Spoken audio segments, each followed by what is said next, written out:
ஆடு ஜீவிதம் வாசிக்க ஆரம்பித்தவுடன் இந்திய மலையாளியின் சராசரி கனவுகள் தேவைக்காக அரேபிய நாடுகளுக்கு பயணிக்கும் ஒரு மலையாளி கதை ஆடு ஜீவிதம்.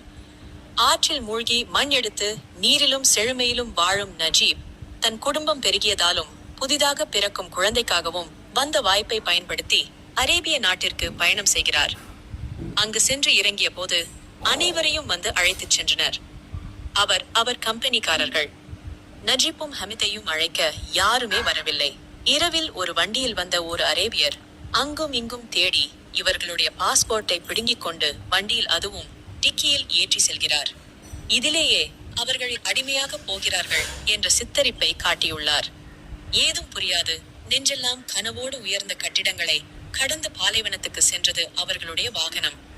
நஜித் ஒரு ஆடு மேய்ப்பவராக செல்கிறார்.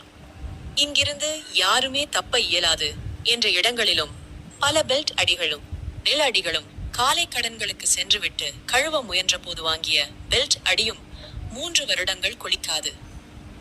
மழை நீர் தன் ஊசி போல் இறங்க மழைக்காக அன்றும் தனது தாபாவோ இவனை கூப்பிட்டு அருகில் வைத்துக் கொள்கிறார். அவரை கொன்றுவிட்டு தப்பிக்கலாம் என்ற எண்ணம் மேலிட அவரது பிரார்த்தனையும் அச்சமும் அவரை அந்த செயலில் இருந்து காப்பாற்றுகின்றன. ஆடுகளை காலார் அழைத்துச் செல்ல மட்டுமே மசராக்கள் திறந்து விடப்படுகின்றன. அப்படி அவர்கள் செல்லும் போதும் தொலைவில் இருந்து பைனாக்குலரிலும் துப்பாக்கியுமாக கண்காணித்துக் கொண்டே இருக்கிறார் நிலத்தின் தாபா. வந்து இறங்கிய முதல் நாளே வானில் இருந்து ஒரு பறவையை சுட்டு மூளையில் அச்சத்தை விதைத்த தாபா. பின் நர்பாலையின் பெருமையை அனுபவித்தார் நஜித். அருகில் உள்ள மசூராவில் இருக்கும் தனது நண்பன் ஹமீதுடன் நண்பராக காதர் வந்து சேர குற்றவாளியான அவர் இருவரையும் தப்பிக்க வைக்க ஹமீது உடலில் நீர் வற்றி இறக்க இருவரும் தப்பி செல்கின்றனர். பின் தெரிந்தவர்களின் திட்டத்தின் பேரில் அடையாள அட்டை இல்லாதவர்கள் என்ற பெயரில் காவல்துறையில் சென்று சரணடைகிறார்கள்.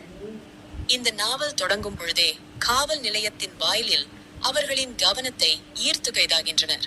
நஜீத்தின் நண்பன் முதல் வாரம் அவனுடைய தாபா வந்து அடித்து இழுத்துச் செல்ல, அடுத்த வாரம் அவர் தாய் நாட்டிற்கு செல்வதற்கான அழைப்பு வருகிறது. நஜீப்புக்கும் தன்னுடைய தாபா வந்து அவரை தட்டி கொடுத்து செல்லுவது போல் காட்சி. ஆனால் காவல்துறையிடம் அவர் தனது அடிமை இங்கு இல்லை என்ற தகவலை விட்டு செல்கிறார். அடுத்த வாரம் அவர் தூதரக அதிகாரிகள் மூலம் தன் தாய் நாட்டுக்கு திரும்புகிறார். இத்துடன் இந்த நாவல் முடிவடைகிறது. இதில் அவர் வேட்கை தாங்காமல் ஆடுகளுடன் புணர்ந்த சம்பவமும், ஆடுகளுக்கு தன் பழைய வாழ்நாட்களில் சந்தித்தவர்களின் பெயர்களை வைத்து அழைப்பதன் மூலம் அவர்களுடன் நெருக்கமாகவும், தன் கையில் பிறந்த குட்டிக்கு தன் மகனுக்கு வைக்க நினைத்த பெயரான நபி என்று வைத்து அழைப்பதும் மிகவும் நெருக்கமான காட்சிகள் நாம் மறந்துவிட்டோம் என்ற நினைப்பை நம் நெஞ்சில் அடியாழத்தில் தங்கியுள்ளன என்பதற்கு சிறந்த எடுத்துக்காட்டு. அவருடைய குடும்ப நினைவுகள் அவ்வப்போது எட்டி பார்க்கும். லாரி டிரைவர்கள் அவர்களின் தோற்றத்தை கண்டு உதாசீனப்படுத்திய பொழுது ஒரு சொகுசு காரில் வந்த ஒருவர் அவரை நகரத்திற்கு இட்டு செல்லும் காட்சி கோட்டைக்குள்ளும் ஈரம் உண்டு என்பது போல் சான்றுகளை எடுத்துக்காட்டும் மானுடத்தின் சித்தரிப்பாய் டிஜி வீதம்.